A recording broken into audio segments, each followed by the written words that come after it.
I'm joined today by Michelle Molitor, who is the founder and CEO of Nectar Consulting. And she can be found at nectarconsulting.com or michellemolitor.com. I wanted to talk to you today, Michelle, about the work that you do, particularly the work that you do with women and men going through difficult relationship breakups. I want to say divorces, but I know from previous conversations with you that it's not always a divorce that is traumatic, but it can be the end of any really important relationship, even a relationship, a deep friendship or a familiar relationship, anything like that sort of leaves, I think we were saying, tracks on your soul. So I kind of want to talk to you a little bit about some of the common issues that you see and some of the concerns that you hear from some of your clients going through a difficult breakup. Sure. Well, thanks so much for having me, Robyn. It's great to have this conversation with you. It's so important for people to realize how impactful our relationships are.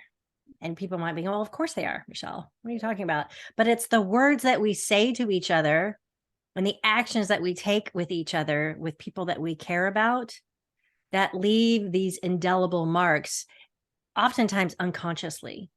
Right? We don't recognize that we're saying or doing hurtful things and landing over there for the other person, because we all have our perspectives on life, right? Based on our own familial relationships.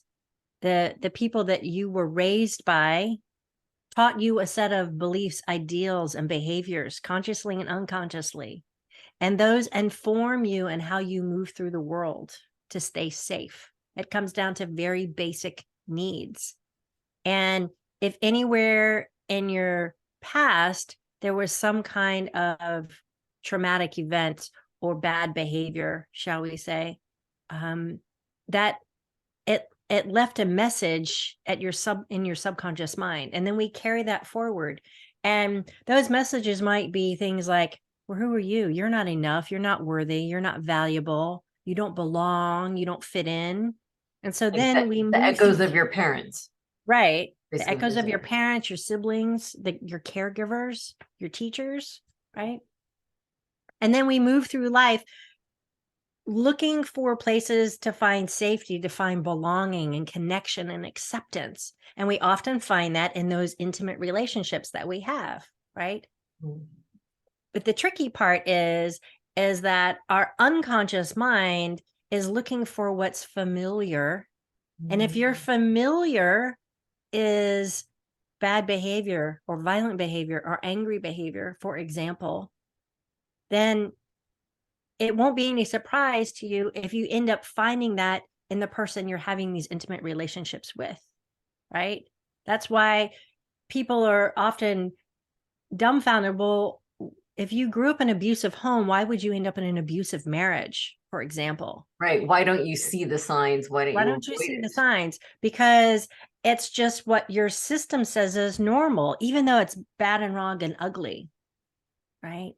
And it's not until we're in the thick of it and we come to a more conscious awareness that says, wow, this doesn't work for me.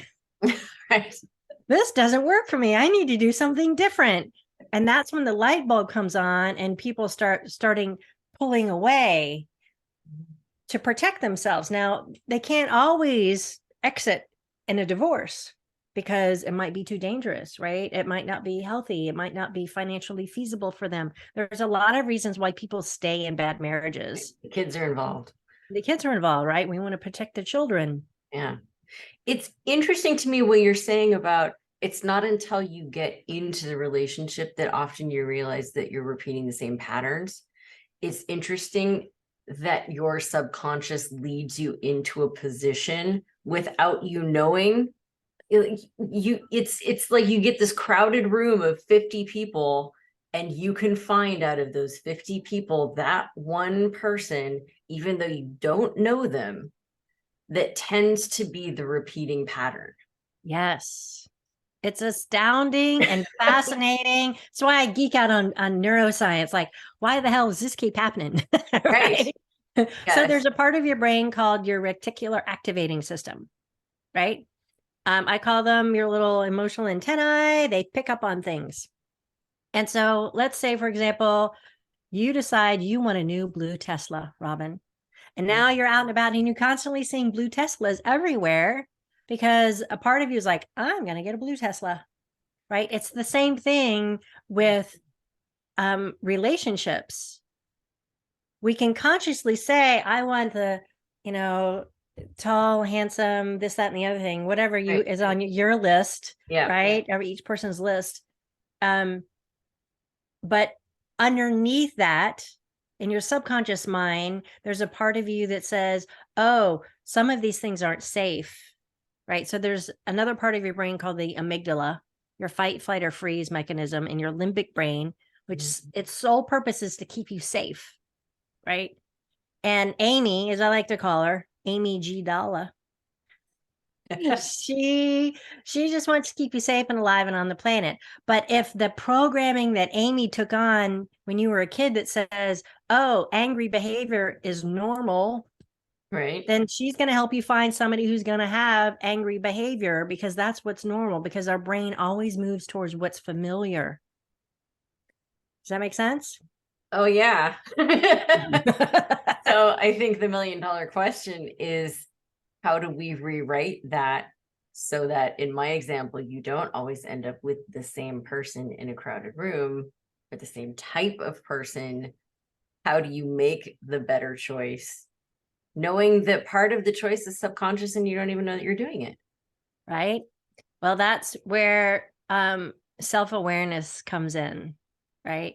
When we hit that wall of like, oh my gosh, I can't do this anymore. I can't keep going down this path and doing the same thing and expect different results, right? Einstein said that's the definition of crazy, right? So you have to stop and pause and go, huh, okay, if I'm at the center of this equation, what am I doing that keeps getting me this result? Not from a place of making yourself bad, wrong, and judging, but just like curiously, like, huh, how do I keep making this silly choice that doesn't work for me? And Because as part of that, they are also, this person who is a bad choice for you is also attracted to you. right, So because it's a they have two-way their street where you got the history, same thing. Yeah. they have their programming, which you don't know anything about when you first meet somebody. Right. You're just like, oh, he has really nice eyes. He has really nice eyes. Or And your Amygdala is saying he's got anger issues. right? And so, like, ooh, that's attractive. We like that. Right. It's exciting. Oh yeah. Or oh, he's emotionally unavailable. Oh yeah, It's that's a big challenge. favorite one, right?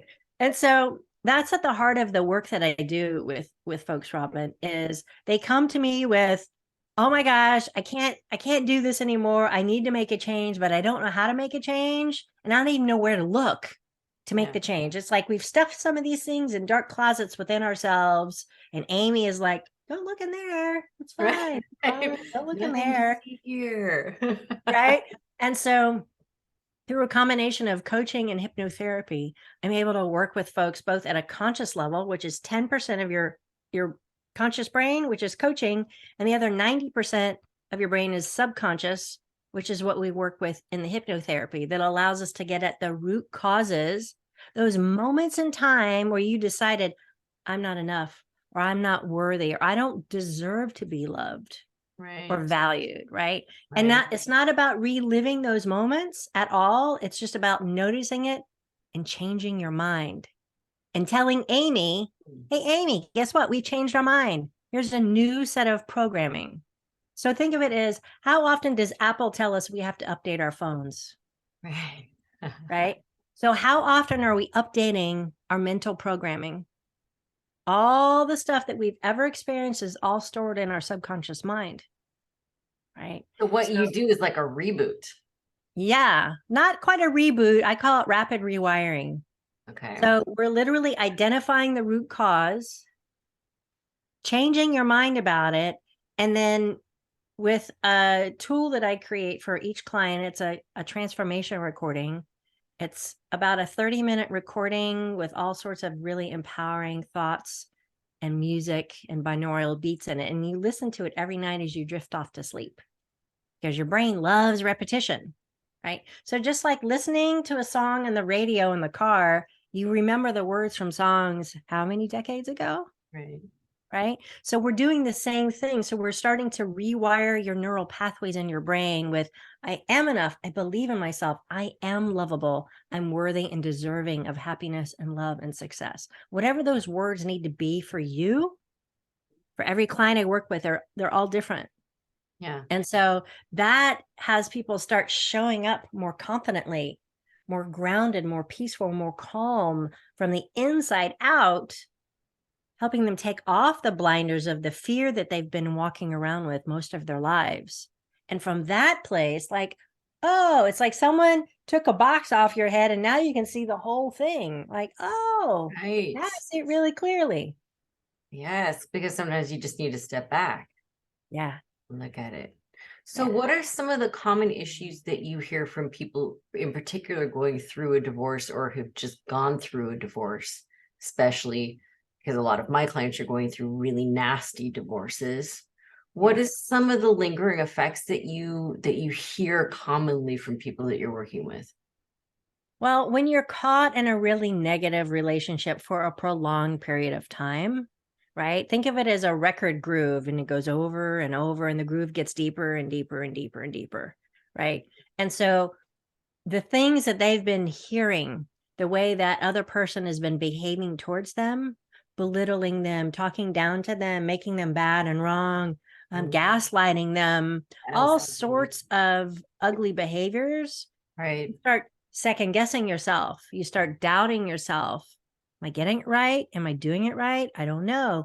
And all of that creates confusion. It creates anxiety, which then leads to depression, and a host of other physical manifestations, right? So, Right. for You hold example, on to.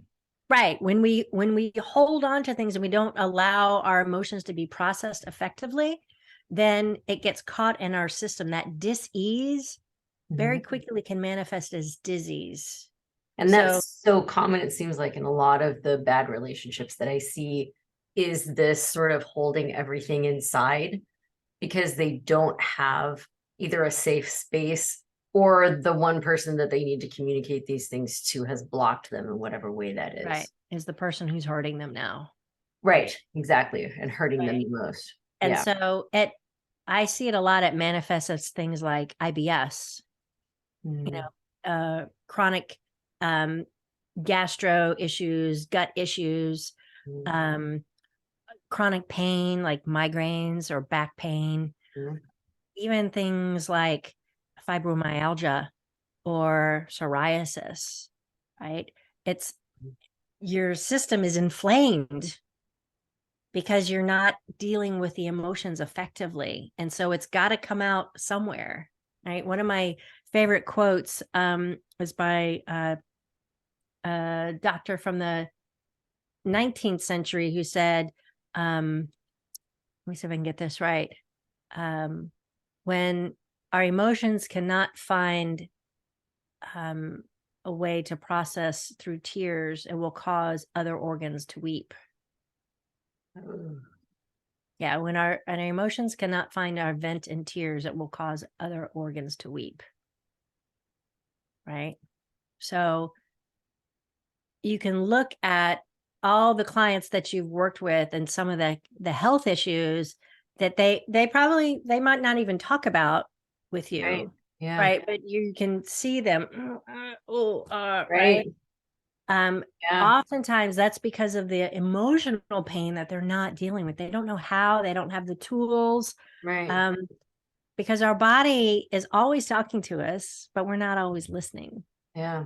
One of the things that I see and hear the most from women who are in particularly bad relationships is they'll come in looking like they are literally dragging a 50-pound ball, just literally this huge weight on their shoulders.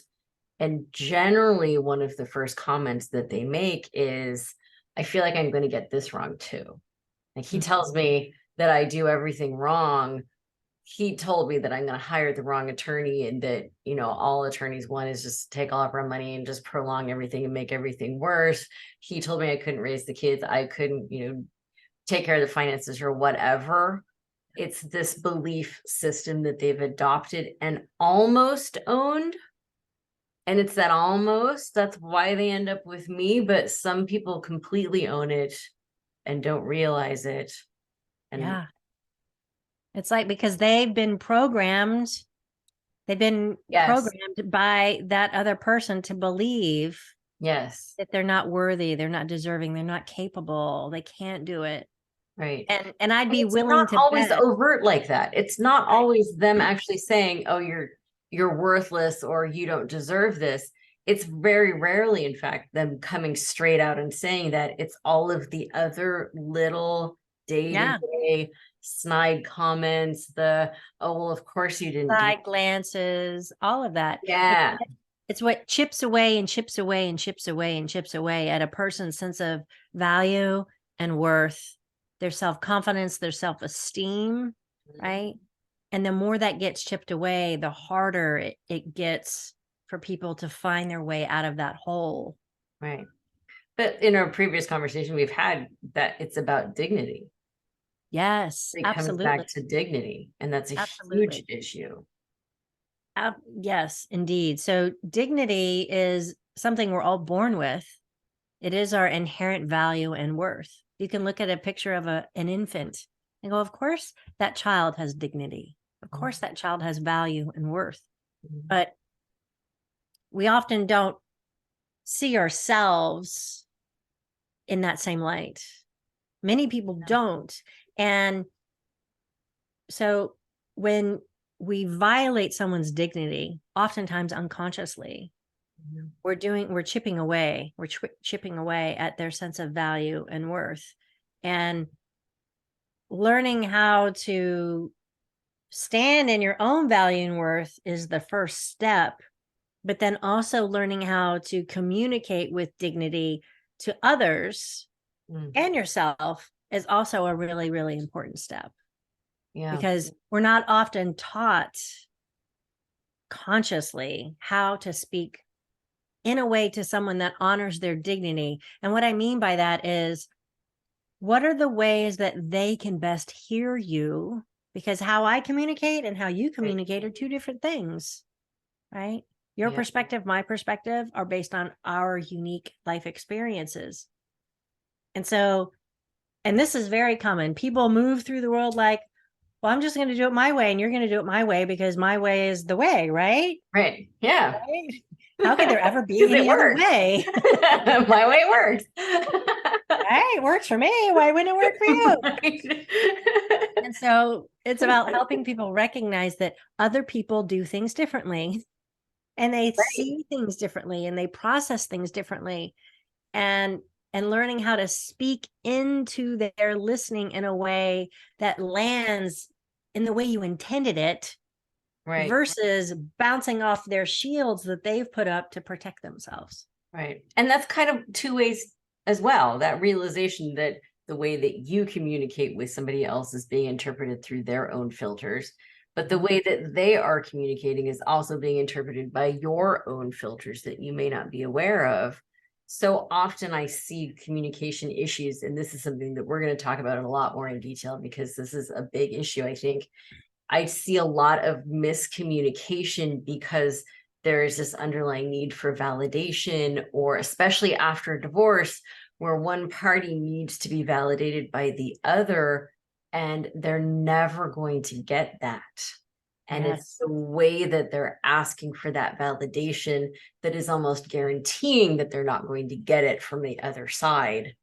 And that just continues to unravel any sort of healing or moving forward or putting that rough relationship in the past, because every communication is almost like taking them back to that bad relationship over and over and over again, which just prolongs this trauma of reaction and not being able to get closure and not being able to move forward, especially in a new relationship, which is, Yeah.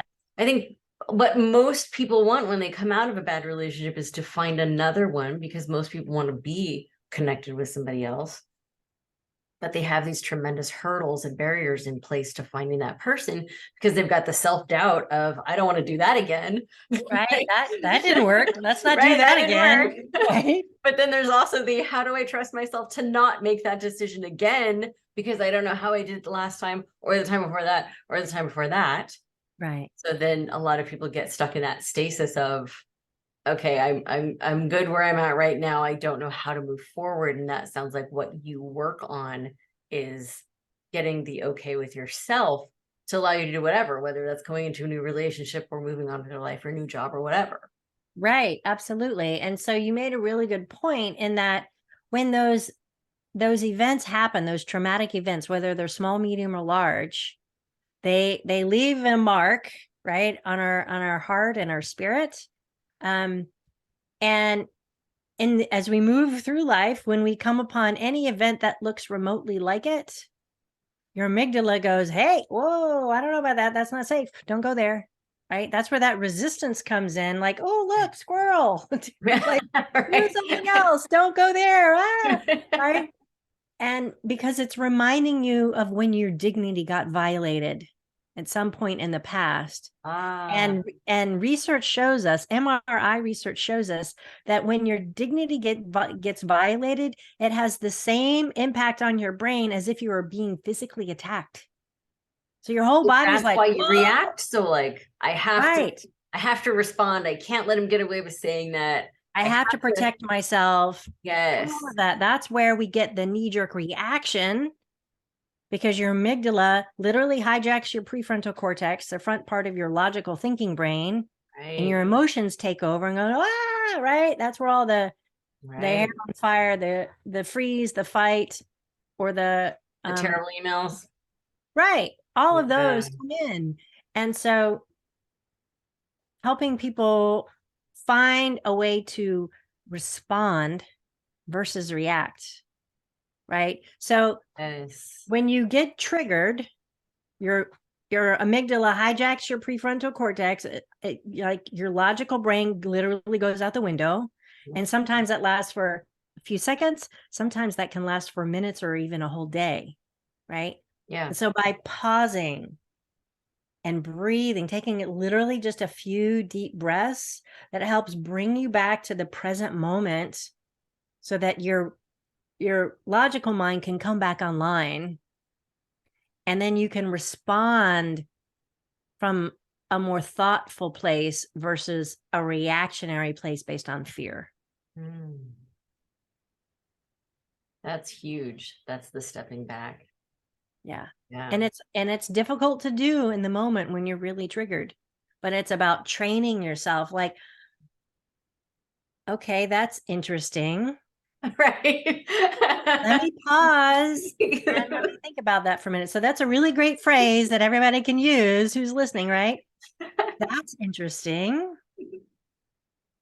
So you can like, let me think, let me pause, let me breathe, and then find a more thoughtful way to respond that's not going to continue to escalate the challenge and help de-escalate it. Yeah. And isn't just recreating the pattern that's already established. Right. In any relationship. Let's go down the rabbit hole. Isn't that right? Fun? Exactly. Let's do exactly the same thing that we did last time that didn't work at all. But this time it's going to be different. This time it's going to be different. Yeah. So what is one thing that you wish that more people knew coming out of a bad relationship? I think one of the most important things is to pause and spend time with yourself and learn how to better love yourself and validate yourself. So you're not continually looking out there.